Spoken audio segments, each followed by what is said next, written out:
Anyone who has seen a Lacroix collection is obsessed with Lacroix, knows the designer's place in fashion history is eternally secure.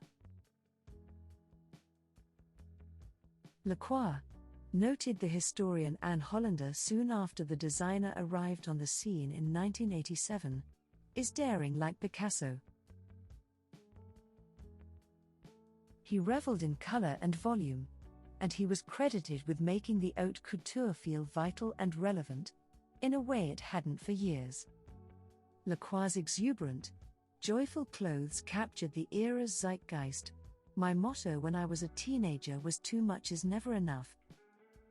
And the bullish market of the late 80s meant that there were people with money, inherited or otherwise, to spend on his wild confections. With their historical references, corsets, Russells, crinolines, lineage was sewn into their seams, lending them a sort of social imprimatur.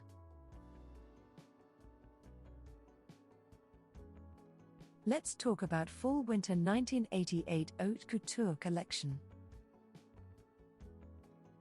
Christian Lacroix's birthplace, Arles, has a long and layered history. The city was occupied by the Romans around 123 BCE, and his fall 1988 season, explained the designer in a recent email exchange, was inspired by the antique and medieval history of the south of France and the characters in Provençal and Neapolitan Christmas creches.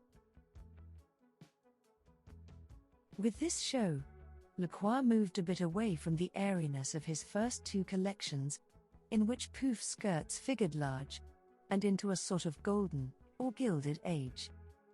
There were many shimmering lame fabrics, some Byzantine-inspired and armor-like corsets.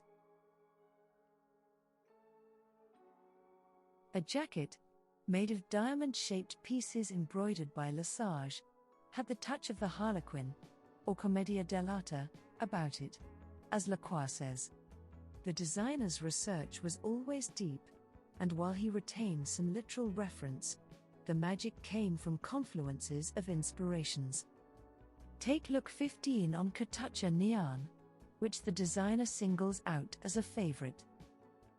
The hood and peplum are from antiquity, he explains, but the color and silhouette are from 1940s American designs by the likes of Adrian as well as French wartime couture. Still, it was the classical influences in this show that marked an evolution beyond the Pouf in the designer's work. Lacroix, who had been looking at a lot of sculpture, dubs it antique Toga Allure. We call it glam. Christian Lacroix's influences can be seen in various modern collections. His archives will be explored by generations of designers to come.